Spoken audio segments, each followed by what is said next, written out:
아버지께서 나를 사랑하신 것 같이 나도 너희를 사랑하였으니 나의 사랑 안에 거하라. 내가 아버지의 계명을 지켜 그의 사랑 안에 거하는 것 같이 너희도 내 계명을 지키면 내 사랑 안에 거하리라. 내가 이것을 너희에게 이루면 내 기쁨이 너희 안에 있어 너희 기쁨을 충만하게 하려 함이라. 내 계명은 곧 내가 너희를 사랑한 것 같이 너희도 서로 사랑하라 하는 이것이니라. 사람이 친구를 위하여 자기 목숨을 버리면 이보다 더 큰 사랑이 없나니. 너희는 내가 명하는 대로 행하면 곧 나의 친구라. 이제부터는 너희를 종이라 하지 아니하리니 종은 주인이 하는 것을 알지 못함이라. 너희를 친구라 하였노니 내가 내 아버지께 들은 것을 다 너희에게 알게 하였음이라. 너희가 나를 택한 것이 아니요 내가 너희를 택하여 세웠나니 이는 너희를 봐서 열매를 맺게 하고 또 너희 열매가 항상 있게 하여 내 이름으로 아버지께 무엇을 구하든지 다 받게 하려 함이라. 우리 함께 읽습니다. 내가 이것을 너희에게 명함은 너희로 서로 사랑하게 하려 함이라. 아멘. 우리를 새롭게 하시는 하나님의 은혜와 평강이 오늘 이 자리에 모여있는 여러분들과 여러분들의 가정 위에 그리고 우리 생명나무 모든 공동체 가정들 위해 함께 하시길 주님의 이름으로 축원합니다. 네, 감사합니다. 오늘은요, 나의 안에 거하라.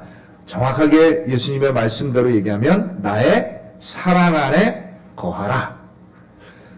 뭐 예수님이 요한복음에 흔히 얘기를 해요. 내가 내 안에 있고 네가 내 안에 있으면 뭐 이제 이런 얘기를 많이 합니다. 주님 안에 거하라.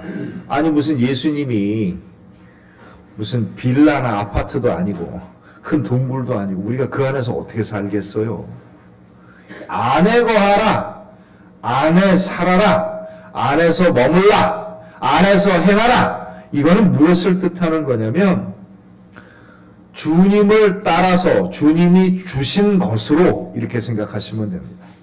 그러니까 성경 안에 무엇 안에 거하라, 무엇 안에 있으라, 무엇 안에 있으면 뭐 이런 얘기를 하면 주님을 따르면 주님이 주신 것으로 함께 간다면 이런 뜻으로 읽으시면 거의 이상이 없습니다. 나의 사랑 안에 거하라. 나의 사랑으로 살아가라. 그런 이야기입니다. 예수님의 사랑이 내 삶의 가장 큰 에너지이고 내 삶의 가장 큰 힘이 됩니다. 만약에 우리 그리스도인들이 주님의 사랑이 없으면 주의 사랑의 능력이 없으면 우리 그리스도인은요 아무것도 아닌 겁니다. 말 그대로 아무것도 아닌 겁니다. 주님의 사랑이 충만하고 주님께서 내 안에 그 은혜가 넘치도록 있게 되었었을 때 내 안에 세상에 찌들어 있고 세상에 매어 있었던 온갖 이기심과 욕망과 미움과 상처와 질투 같은 것들이 사라지고 하나님이 공급해 주신 것으로 채워지는 역사가 일어나는 거죠. 이것이 그리스도입니다. 이것이 그리스도입니다. 만약에 우리 그리스도인들이 하나님이 주신 사랑과 능력이 없다면 세상 사람과 다를 바가 하나도 없어요. 우리는 나라고 하는 사람의 그릇이 세상 사람과 다른 게 아니라 내 안에 무엇이 있느냐가 다른 겁니다. 내 안에 하나님이 공급하시는 그 은혜와 사랑의 능력이 있을 때 우리는 그리스도인이 되는 것이고요. 천국의 백성이 되는 것이고요. 하나님의 나라를 경험하는 거고요. 하나님의 나라의 능력 가운데 살아가는 겁니다.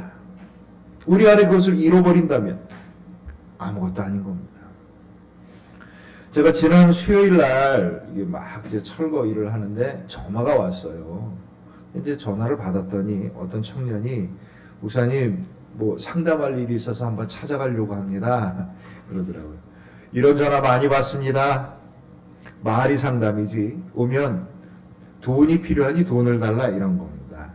근데 뭐 이것저것 얘기를 해주면 꼭 돈을 줘야만 되는 상황에 대한 이야기를 쭉 합니다. 제가 아주 익숙해요. 많이 옵니다. 교회가 작다고 들어오는 게 아니고요. 정말 많이 와요. 많이 얘기 듣고 사모도 많이 경험을 합니다. 그러니까 뻔하죠. 그래서 제가 애초부터 전화로 얘기를 했어요. 우리 교회는 작아서 재정적인 지원을 해줄 수는 없습니다. 그러나 만약에 정말 상담이 필요하다면 오십시오. 만에 하나라도 정말 상담이 필요할 수 있으니까. 그래가지고 이제 금요일 날 왔습니다. 와가지고 이제 얘기를 하는데, 상황을 보니까 이게 노숙하는 사람이 맞아요. 근데 나이가 적지 않습니다. 32이나 됐으니까. 제가 의외로 청년들이 많이 옵니다. 우리 교회. 그렇게 많이 오는데, 그 중에서 가장 나이 많은 청년이었던 것 같아요. 한편으로 얘기를 이렇게 쭉 들어보면 뭐 여러 가지 사정 이야기를 하는데 그 진실을 제가 다 알 수는 없으나, 그 믿고 안 믿고의 문제가 아니고, 이 젊은 청년들이 이거 이렇게 정말 이렇게 속된 말로 빌어먹으려고 왔다니 이게 너무 마음이 아픈 거예요. 옛날 어른들 같았으면 빗자루로 두들겨 패서 쫓아내죠. 젊은 것이 사지가 멀쩡한데 무슨 일을 해서 먹고 살 게 없어서 빌어먹느냐 뭐 이런 얘기를 할 만한 건데, 한편으로 생각해보면 옛날과 달리 오늘날 우리 청년 세대가 아무리 애쓰고 수고해도 자기 집 하나 살 수 있는 사회적 여건이 못 되고, 결혼을 해도 맞벌이를 해야만 먹고 살 수 있는 여건을 만들어 놓은 기성세대의 한 사람으로서 제가 감히 그 청년에게 두들겨 패지는 못하겠고, 뭐 사지 멀쩡한데 얘기는 못하겠고, 내가 할 수 있는 게 뭘까 이야기를 들었습니다. 제가 아는 목사님들 중에 이제 노숙인 쉼터 하는 목사님들이 좀 몇 분 계셔서 제가 그분들 이야기를 듣습니다. 그분들 이야기가 뭐냐면, 노숙을 하는 사람들이 누가 찾아오든지 간에 다른 건 다 줘도 되는데 절대로 돈을 주지 말라 이야기를 합니다. 그건 돈을 주면 그게 뭐 이렇게 조금이라도 보탬이 될 것 같지만 결국은 그게 그 사람의 독이 된다. 이 사람들 뭐 잠자리가 없어서 돈 받아갖고 결국은 술 먹고 딴짓 하는데 다 쓴다. 제가 절대 돈을 주지 않는다 라는 원칙 속에서 난 도대체 무엇을 들어줄 수 있을까? 근데 본인은 뭐 여기저기 면접을 보러 다니고 뭐 일하러 다니고 뭐 했는데 일자리가 없다는 뭐 이런 얘기들을 이제 쭉 해요. 뭐 이제 그 스토리들이 뻔하니까. 그러면 이렇게 하자. 이렇게 합시다.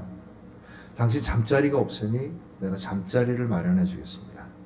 노숙인 쉼터 쪽에 내 빈자리를 알아봐 줄게요. 일을 해서 뭔가를 시작을 해야지 이게 빌어먹고 시작할 일이 아니니 일자리를 내가 하루 일이라도 할 거를 내가 알아보겠습니다. 그리고 직접 전화를 다 했어요. 노숙인 쉼터에도 전화를 하고 우리 원집사님한테도 일자리가 없냐고 내가 또 물어보고, 그랬더니 결국 말을 빙글빙글 돌려서 결론적으로 하는 얘기는 노숙인 쉼터는 더러워서 못 가겠고 일자리는 내가 사정이 어떻게 될지 모르니 나갈지 모르겠다 이 얘기인 겁니다. 결국 돌고 돌아 여기까지 왔어요. 뻔히 아는데도 그 스토리가 뻔한데도 어쨌든 무언가 내가 들어주고 응답할 수 있는 게 있어야 되지 않느냐. 이 사람한테 내가 무엇을 줄 수 있을까? 돈을 주지 못한다면 어쨌든 살아갈 수 있는 희망의 근거를 마련해 줘야 되지 않을까. 굉장히 제가 한 3시간 동안 이야기를 하면서 계속 내 당부의 얘기를 했어요. 이걸 가르치는 게 아니고요. 뭘 가르치겠어요. 그 사람의 삶을 잘 모르는데. 당부의 얘기를 한 겁니다. 그러지 마라. 희망을 포기하지 마라. 내가 수고해서 뭔가를 해야 되지 않겠느냐. 근데 결국 답은 나는 여전히 이렇게 살겠습니다. 그래서 제가 기도해 줬어요. 마음이 상하고 세상에 좌절되어서 하나님이 주신 값진 삶을 살기를 원하지 않고 이렇게 이리저리 도움을 청하는 이분에게 자비를 베풀어 주시고 하나님 마음을 회복시켜 주시고 정말 기도했습니다. 하나님이 우리 각 사람들을 만들었었을 때 삶의 조건들이 각기 다릅니다. 어떤 사람은 좀 넉넉할 수 있고요. 어떤 사람은 좀 부족할 수 있습니다. 어떤 사람은 어떤 재능이 뛰어날 수 있고 어떤 사람은 또 다른 재능이 뛰어날 수도 있습니다. 그러나 하나님이 모든 사람들을 창조하셨었을 때, 모든 사람들을 만들으셨었을 때 다 그 사람들이 정말 자기 스스로 수고함으로 행복한 삶을 살 수 있는 그 인생을 만드신 거예요. 우리들 마음 안에 하나님의 영혼의 숨결이 있어서 주님과 교통하면서 하나님의 숨결을 느끼고 살아갈 수 있도록 만드셨어요. 하나님의 숨결이 뭐겠습니까? 기쁘고 평안하고 감사하고 사랑하고 나누고 섬기는 겁니다. 이게 주님께서 우리에게 주신 영혼의 숨결이에요. 그 좌절한 젊은 사람, 그에게서 하나님의 영혼의 숨결이 거의 바닥나 있는 그를 보면서 너무 제가 속이 상했습니다. 한편으로 생각해 보면 이 젊은 청년은 그렇게 좌절했지만 우리 세상 사람들 중에 많은 사람들, 거짓으로 살아가는 사람들, 이기심으로 살아가는 사람들, 탐욕과 증오, 상처로 살아가는 모든 사람들이 하나님의 영혼의 숨결을 잃어버린 것이 아니겠느냐라는 생각을 해보게 됩니다. 하나님이 주신 영혼의 숨결을 회복하며 살아가는 것, 이게 그리스도인들의 삶인 거고요. 우리가 하나님의 복음과 하나님의 은혜를 전한다는 게 주님께서 원래 나에게 주신 아름답고 행복한 삶을 회복하고 주님과 더불어 동행하며 살아갈 수 있도록 도와주는 것 아니겠습니까? 이 젊은 청년은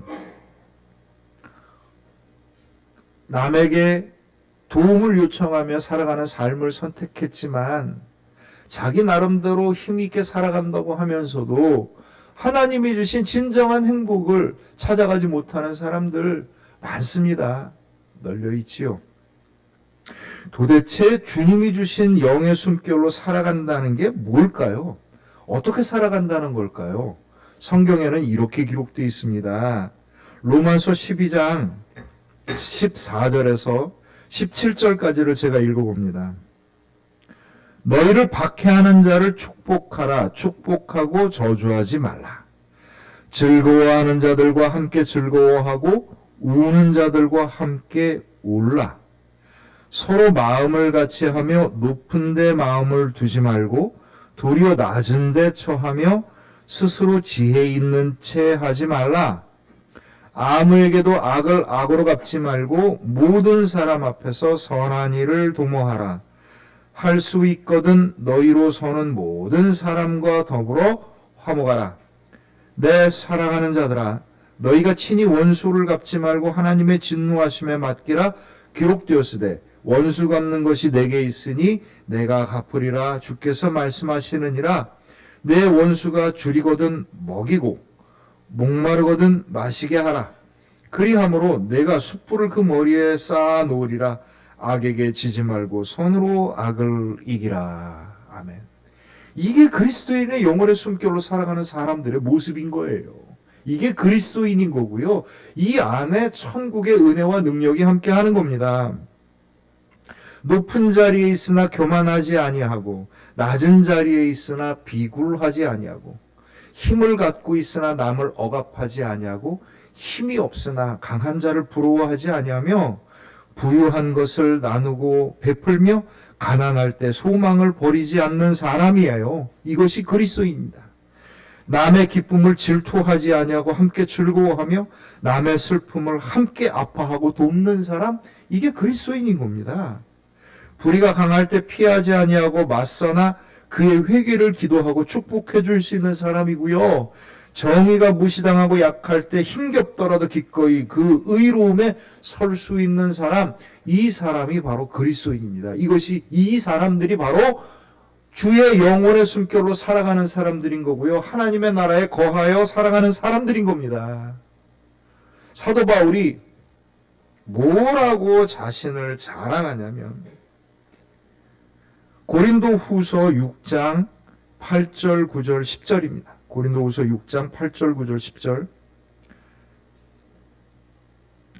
우리는 속이는 자 같으나 참되고 무명한 자 같으나 유명한 자요, 죽은 자 같으나 보라 우리가 살아있고 징계를 받는 자 같으나 죽임을 당하지 아니하고 근심하는 자 같으나 항상 기뻐하고 가난한 자 같으나 많은 사람을 부요하게 하고 아무도 없는 자 같으나 모든 것을 가진 자로다. 아멘. 이것이 그리스도입니다. 이것이 주님이 주신 영혼의 숨결로 살아가는 사람인 거고요. 이것이 하나님 나라의 능력 가운데 살아가는 사람입니다. 세상에 많은 것을 쥐고 있어야 많은 것을 할 수 있다. 이게 세상의 이야기잖아요. 이 세상의 이야기가 어느덧 교회 안에도 똑같이 들어와 있어요. 사람도 많고 돈도 많고 가진 게 많아야 많은 걸 베풀 수 있다. 이게 요즘 교회 이야기입니다. 그렇지 않아요. 우리는 가진 게 없으나 하나님의 나라의 은혜와 능력으로 나누고 섬기며 살아가는 사람들인 겁니다. 이게 교회의 현 주소인 겁니다. 세상과 다른 방식으로 살아가는 사람들이에요. 세상에서는요, 있는 자 없는 자를 눈에 보이는 손에 쥐는 것으로 이야기하지만 우리는 있는 자와 없는 자를 무엇으로 구분합니까? 하나님의 은혜 가운데 사느냐 아니냐, 하나님의 나라의 능력 가운데 사느냐 아니냐로 구분을 하는 겁니다. 이게 그리스도인이고요. 이 그리스도인들의 삶 가운데 하나님께서 함께 하시는 겁니다. 도대체 우리 그리스도인들한테 뭐가 있길래 이런 삶이 가능합니까? 뭘 가지고 있길래 아무것도 없는 것 같은데 세상의 모든 것을 가진 자처럼 살아가는 거고요. 힘도 없고 능력도 없는 것 같은데 세상에서 가장 강한 자처럼 당당하게 살아갈 수 있겠습니까? 도대체 무엇이 있길래?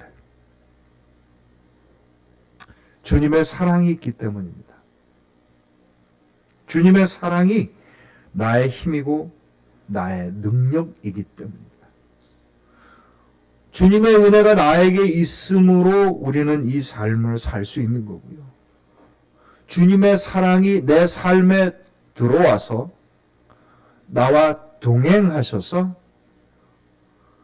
나의 부족함을 채우시는 능력이 되는 거고, 나의 연약함을 강하게 바꿔주시는 능력이 되는 겁니다. 내가 소망을 가질 때 나의 소망을 이루시는 원동력이 되는 겁니다. 이 이야기가 요한복음 15장의 이야기예요. 이 이야기가 요한복음 15장의 이야기입니다. 주의 사랑 안에 있으면, 주의 사랑 안에 있으면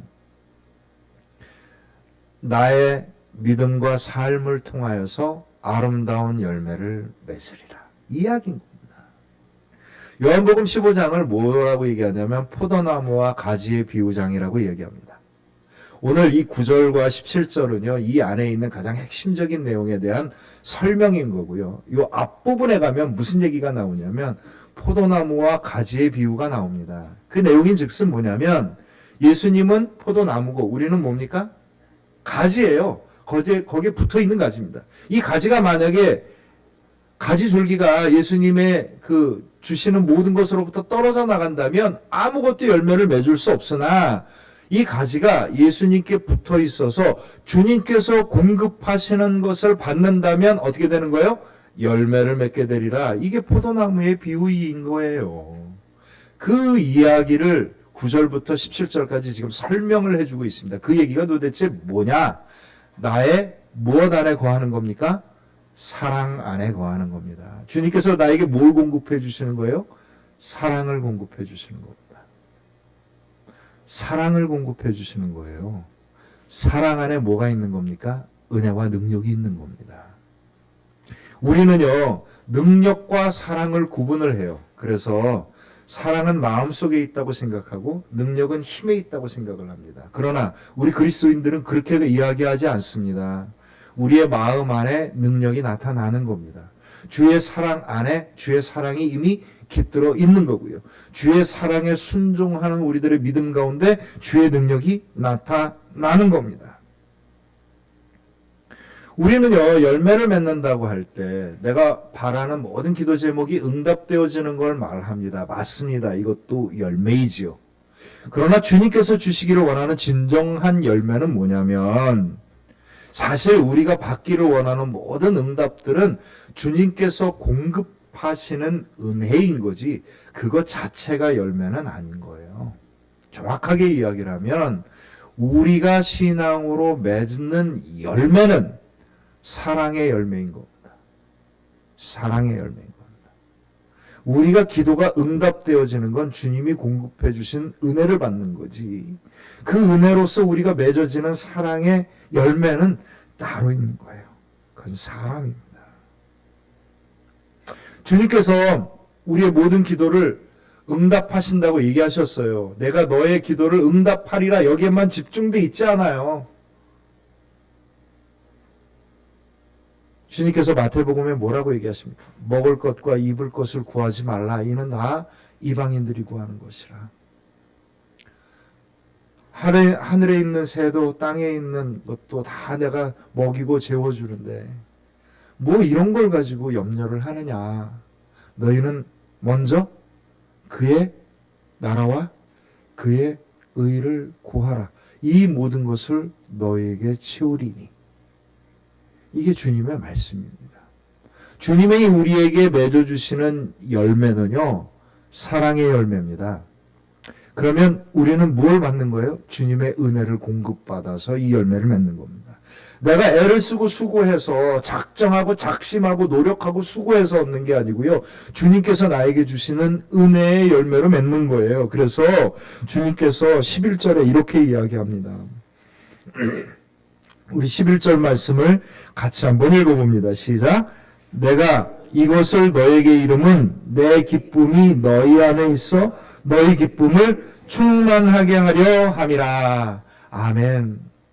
수고하고 애써라. 내가 명령한 걸 지켜라. 죽도록 고생해라.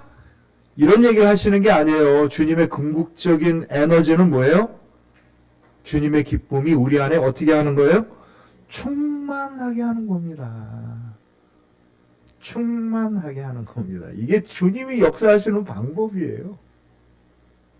주님이 역사하시는 방법은요, 나를 충만하게 함으로 말미암아 이 충만한 것으로 열매 맺게 하기를 원하시는 겁니다. 이게 주님의 방식이에요.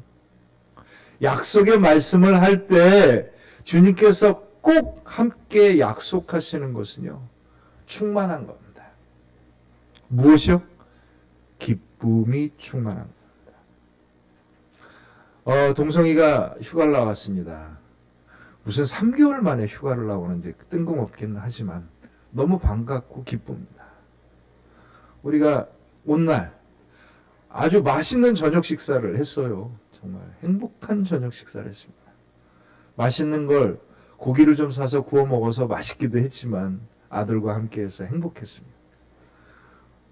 우리는요, 고기를 통해서 기쁨을 얻으려고 해요. 이게 세상의 방식입니다. 물질이 있어야 행복한 거죠. 그러나 우리는 물질은 우리 행복의 도구인 거예요. 사랑하는 이들과 함께하기 때문에 행복한 겁니다. 주님께서 우리에게 주시는 기쁨이란 우리에게 공급하시는 세상에 필요한 모든 것들과 기도의 응답이 있으나 내가 사랑함으로 그것을 나누고 같이 누리게 될 때 진정한 기쁨이 넘치는 것이죠. 주님이 원하시는 기쁨은 바로 그런 겁니다. 우리들의 사랑하고 싶어하는 삶 가운데 하나님의 기쁨이, 주님의 기쁨이 충만하게 넘치는 거죠. 도대체 나를 이렇게 충만하게 하심으로 말미암아 주님께서 하고 싶은 말씀이 뭡니까? 9절부터 12절입니다. 아버지께서 나를 사랑하신 것 같이 나도 너희를 사랑하였으니 나의 사랑 안에 거하라. 내가 아버지의 계명을 지켜 그의 사랑 안에 거하는 것 같이 너희도 내 계명을 지키면 내 사랑 안에 거하리라. 주님의 사랑 안에 거하는 것을 주님이 다른 말로 뭐라고 얘기하십니까? 내 계명을 지키는 거라고 얘기합니다. 도대체 내 계명을 지키는 게 뭡니까? 12절에 보면 내 계명은 곧 내가 너희를 사랑한 것 같이 너희도 서로 사랑하라 하는 이것이니라. 주님이 우리에게 주신 계명이 뭐예요? 내가 너희를 사랑한 것 같이 너희도 서로 어떻게 하라고요? 사랑하라는 겁니다. 사랑하기를 원하는 삶의 모든 계획과 내 마음의 중심과 뜨거움 가운데 주님께서 주시는 충만한 기쁨이 있는 겁니다. 사랑의 실천이 사랑을 내가 갖고 싶은 것을 많이 갖는 것이 아니라 하나님이 나에게 주신 은혜로 말미암아 나와 함께하는 이들이 함께 행복해지는 소망을 꿈꾸는 것, 이것이 주님의 사랑 안에 거하는 것이고 주님의 계명을 지키는 겁니다. 그렇게 될 때 주님은 우리를 뭐라고 부르냐면 14절 15절입니다. 여러분과 저와 제가 함께 읽습니다. 시작. 너희는 내가 명하는 대로 행하면 곧 나의 친구라.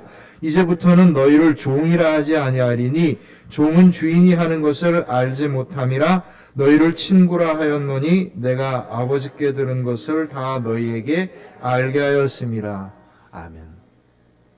주님의 사랑을 마음속에 사모하고 이해하고 기뻐하고 감사하고 행하려 하게 된다면 주님이 우리를 뭐라고 부르는 겁니까?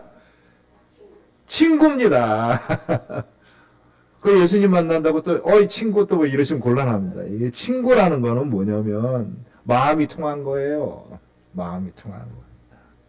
마음이 통한 겁니다. 주님하고 마음이 통한 거예요. 그러니까 내 노예나 종이 돼서 내가 하는 말에 그냥 무슨 얘기인지도 모르고 그냥 이렇게 하려고 하지 말고 내 마음을 듣고 내 마음을 헤아리고 나의 마음과 같이 살자.